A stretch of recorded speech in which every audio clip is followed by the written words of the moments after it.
Welcome everybody to the DC New 52 review. I want to thank you for tuning into this episode. I am your host, Paulie DC, and let's get into another one of these things. Today, I will discuss Nightwing Vol.1. It was titled Traps and Trapezes, and it was written by Kyle Higgins with art by Eddy Barrows, and issues 1 to 7 were released between November 2011 to May of 2012.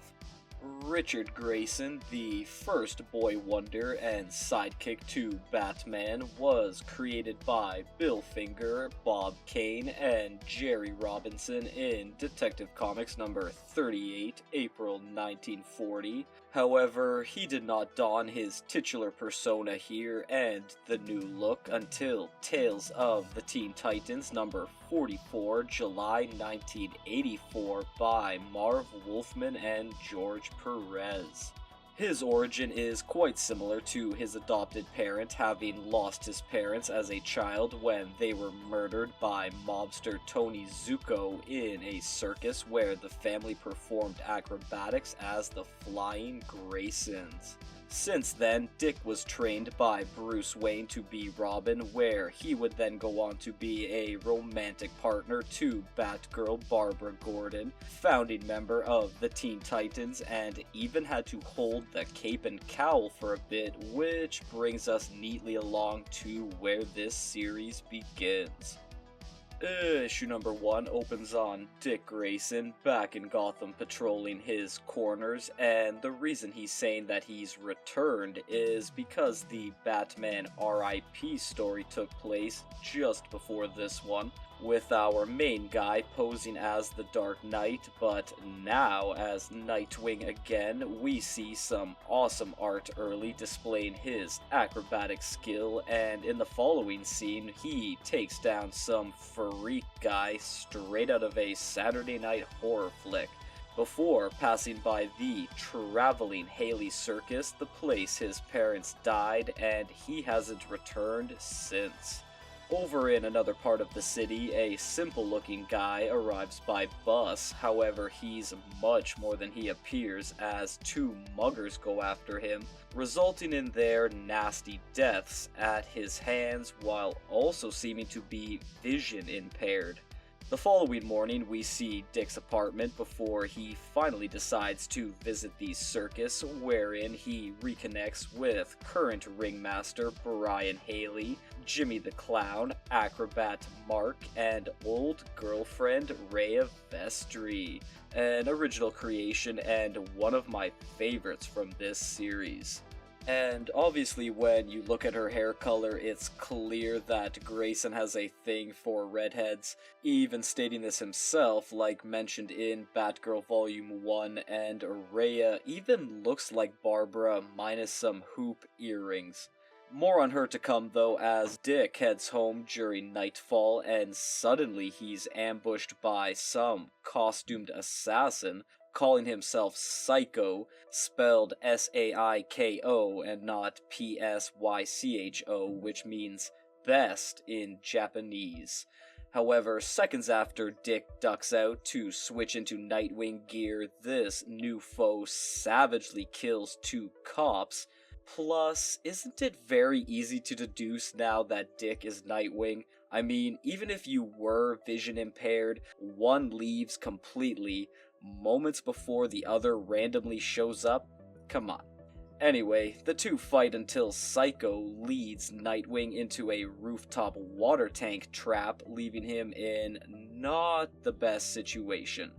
Issue number 2 continues right from the previous, with Psycho holding his blades to Nightwing's face, who then uses his suit's electric stun feature to get out of this position, but instead of more fighting, the stunned Psycho blows up a car that has people inside it, forcing Nightwing to save them with one of his signature Eskrima stick weapons that ends up being left behind. Yes, that was a major mistake. Grayson doesn't get much recovery time either, as Rhea unexpectedly makes a visit to his place, saying he urgently needs to take her to Atlantic City. Slow down there, hun. You just rekindled this morning. Way too early for wild nights in AC. Which is also interesting considering Gotham is typically located around the state of New Jersey geographically. Moving on, Dick agrees and winds up borrowing a private jet from Bruce Wayne, which was seen briefly in Batman Volume 1, and once in the sky, Reyes says Haley's current owner, Cece, wants to see Grayson tonight because he is dying. Heavy. After arrival, he heads to a creepy circus warehouse during a thunderstorm, of course, wherein old man Cece Haley comes out with a written will in hand, saying he is leaving his family's business to Dick, also mentioning that he knows that Nightwing and him are the same person. Our main man here surely, just for a second, thought about turning Mr. Haley's oxygen tank off. Anywho, after Return to the Sky with Rhea on the jet, Dick gives her the deed at 41,000 feet until it's cut short when a mystery phone call comes in from Psycho, and he hints that he's about to kill Cece. Wait. How in the hell did he get this number? It's a Wayne jet. How? How'd he do it? I don't know and I don't care. The vessel is then quickly turned around so Nightwing can return to Atlantic City for round 2 with Psycho, with here it being said for a second time that apparently Dick Grayson is unknowingly a vicious killer. And as Nightwing takes some damage here but still is able to save Cece, you may be thinking, zero doubt now that Dick is Nightwing. Come on, unless the hero is hiding around him 24/7, there's no doubt, even if Haley snitched or not. Regardless, Psycho is thwarted when Nightwing pretty much destroys the circus warehouse in order to escape, but as the sun rises, Cece passes away after saying the answers to many upcoming secrets and questions will be located in the heart of the circus. Issue number 3 starts with a happy flashback to 5 years ago, which honestly doesn't really fit in with Dick's New 52 Bat Family timeline, but it involves Cece, Rhea, Dick, plus 2 more of their former circus friends, Zane and Raymond. Now, in the present, Cece is given a big funeral with whispered talk of how Grayson might be involved. Then, Brian Haley is seen berating him because he's, for some reason, the owner of the circus instead of him now. And after this, Rhea tells him their old buddy Zane became a hitman agent or some shit like that, meaning he may have a lead on Psycho. Rhea also mentions their other friend Raymond died years ago, but Grayson never attended the funeral, which she never forgave him for. Dick move, Dick. He does check out Zane though, heading to Chicago where his friend from the past is found inside a lavish office in an expensive building. Problem is Zane goes by feedback now due to having minor mind control powers, which are used on Nightwing to warp his brain into seeing visions of his parents, John and Mary. But even with this, Zane can't shoot him, which is pretty sad. As Nightwing then begins to gain control over his mind, feedback or Zane, whatever, just pistol whips him. You can't shoot the guy, but you manage to strike him? Damn. This all wraps up then with Nightwing using another handy suit feature, this time being a transmission microwave scrambler that sends out a wave that cooks Zane in the brain, except he says here that this Psycho person isn't known by him. Well, that was a lot to go through for absolutely nothing. Later on, Dick finds Rhea to tell her that he plans to stay with Haley's circus much more often going forward, and he did in fact come to Raymond's funeral, which grants him some forgiveness along with a bit of a little something else. Then, in the last scene, Brian Haley is very uncomfortably seen making a deal with Psycho to kill Grayson. Issue number 4 kicks off with a motorcycle chase featuring Barbara Gordon, or Batgirl, going after some shapeshifter called Spinebender, which has taken her to Miami, Florida, and that's coincidentally where Haley's circus is currently, including Dick, who is still sleeping with Rhea, meaning Babs, of course, is gonna show up, and when she does, Clown Jimmy and Acrobat Mark cannot help but grin at what's coming. After Barbara meets her doppelganger in amazingly awkward fashion, she goes on to speak with Dick about how their last interaction in Batgirl Volume 1 went. It wasn't great, by the way, but she wants to change that, so the two suit up, and the art here by Trevor McCarthy with them passing the Colony Hotel, an infamous Miami spot, is pretty great. Batgirl then says she wants Spinebender because he's dealing illegal microchips with a guy called Asimov. Get it? As in maybe Isaac Asimov, who wrote I, Robot, and he's involved with illegal technology here, eh? Okay, moving along, Nightwing goes on to mention that Psycho knows his identity, meaning big tension is among him since this could bring problems to the entire Bat family as their IDs are at risk too. What an interesting plot thread that will go nowhere. After doing recon through the night, Nightwing decides to look closer at a spot of interest, except minutes later, Spinebender tries to jump Batgirl while disguised as Grayson, but the real one drops in shortly after that, and Babs sees past the trickery pretty quick, revealing their foe after an attack. And after a brief fight happens, electricity is found to hurt Spinebender, so Nightwing hits him with a powerful electric shock which transforms his body or physiology or molecules, however you want to put it, into glass. The duo then return to Haley's, going on to get themselves on good terms together before Barbara takes off, having one more chat with Rhea, who, if preferred no earrings, you wouldn't be able to tell which girl is which. Dick then is seen contemplating things, and thanks to some advice from his female crime-fighting pal, he figures out that the secret heart of the circus that Cece spoke of was literal and metaphorical, taking him to the circus's main tent, where in a hidden spot in the seating area, an old book is found full of names including Dick Grayson's. Plus, that William Cobb one will be highly important.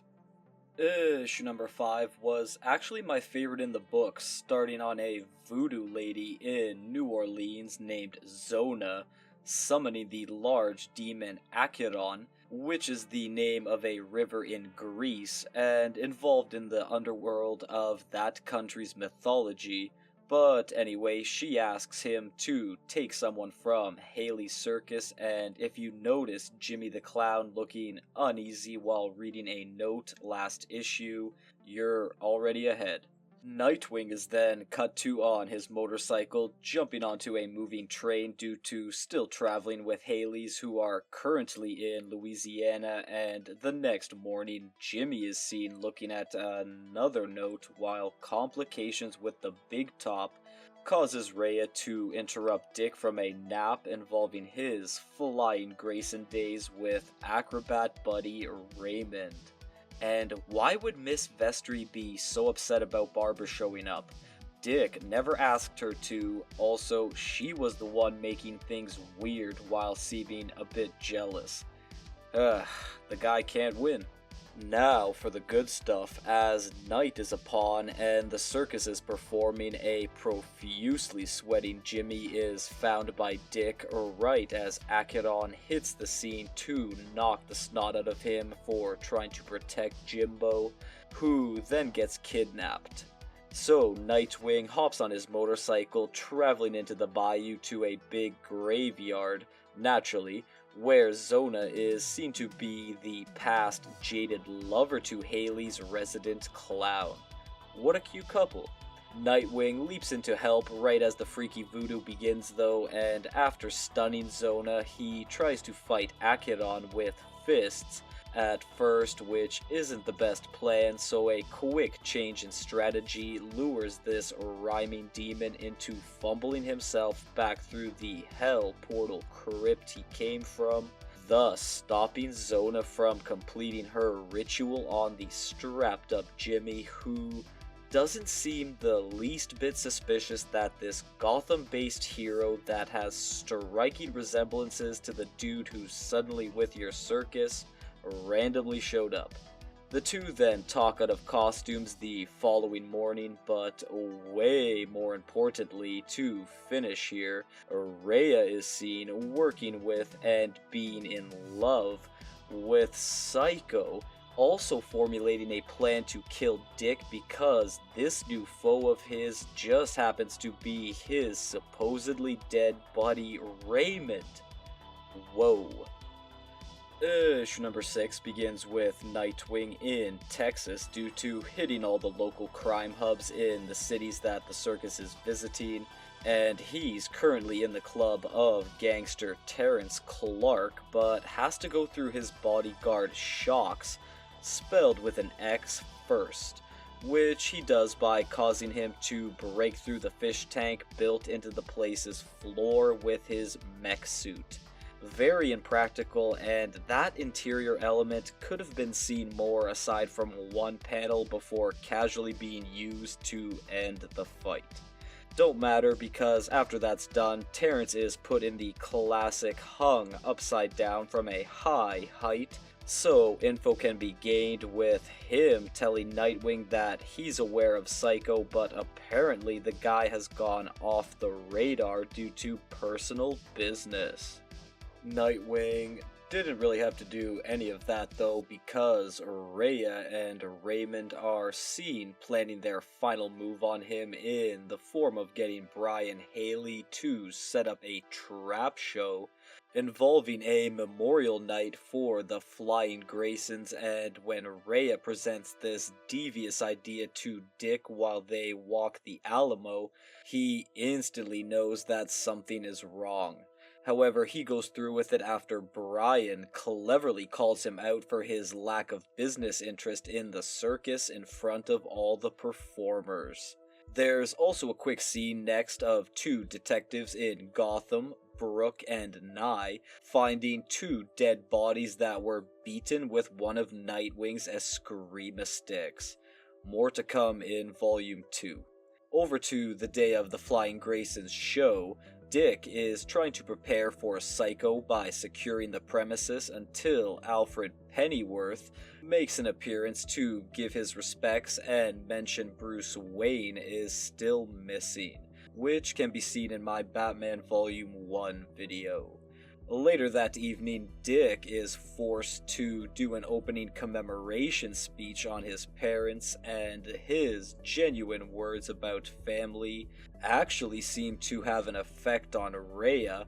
However, while he was speaking, an alarm signal got missed, so he briskly gets into Nightwing gear in order to find Psycho, but receives one hell of a surprise instead when Raymond finally takes off his mask, revealing messed up looking eyes along with having planted explosives everywhere, going on to detonate them. Issue number 7 finishes this book, starting with Nightwing having haunting vision flashes while still battling Psycho, who not only wants the circus to burn down, but he's also locked all the exits in hopes that the people inside die as well. Yikes.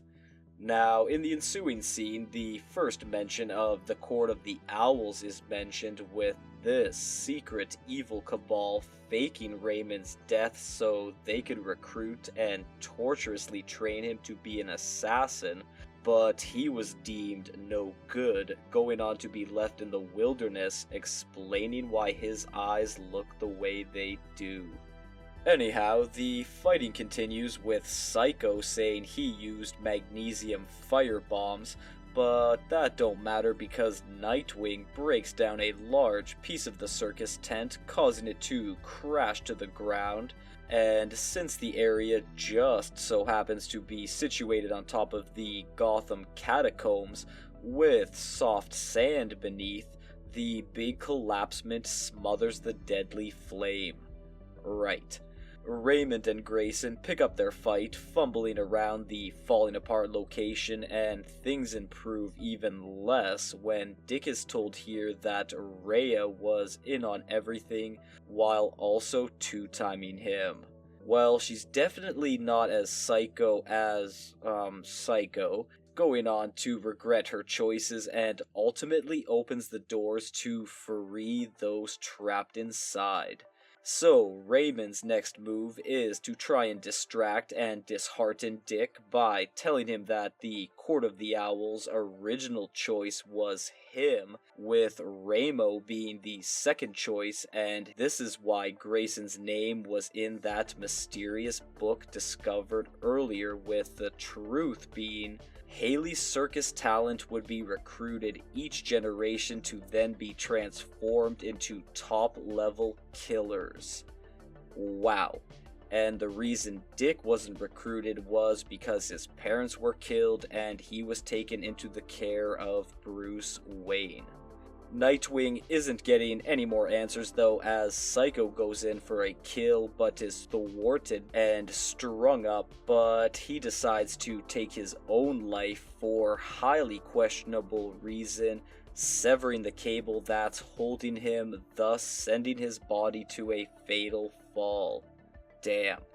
Dick then makes it outside to safety and see Rhea being arrested, who won't give him any closure as to why she betrayed him. Real question is, how did he not figure out she was a part of things earlier? For the last scene, Grayson visits the recently rugged-looking returned Batman from his first Court of the Owls encounter, with him having come back with one of that group's assassins that he defeated. Name: William Cobb.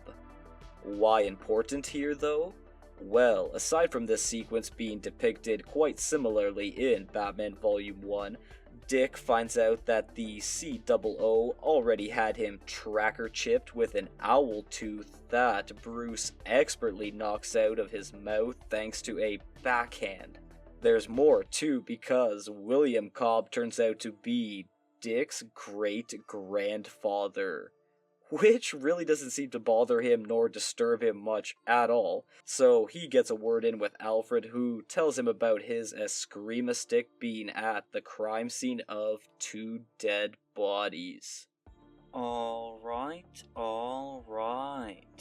This story's plot did a tremendous job of taking Nightwing's circus roots and turning them into a dark and twisted tale full of secrets, deceit, and some classical rhyming demons. The circus crew itself was a good supporting cast. The Batgirl tie-in seemed random but was pretty cool, and with all 3 former Robins starring in a title, plus the current having one, Grayson was written to be the most relatable and realistic, which were his best qualities. The dialogue for this book came in well, and because Kyle Higgins wrote the whole 5-volume set going forward, it stayed that way with wit and wisdom throughout, lots of well done internal speech. Every issue had scenes where the script shined. Ending with art, it's a mix of various stellar settings: jets in the sky, Louisiana cemeteries, Miami monuments, collapsing circuses, multiple cityscapes, and then that's all tied together with gorgeous character designs, panel layouts from page to page, and of course, the fluid swiftness captured in Nightwing's acrobatics and fighting style. So unique. That's gonna do it all for today's review though, and if you've watched until the end here, I want to personally thank you for that, and to please like, share, and subscribe. Please follow me on all my social media platforms, and to please join me next time for more DC New 52 content.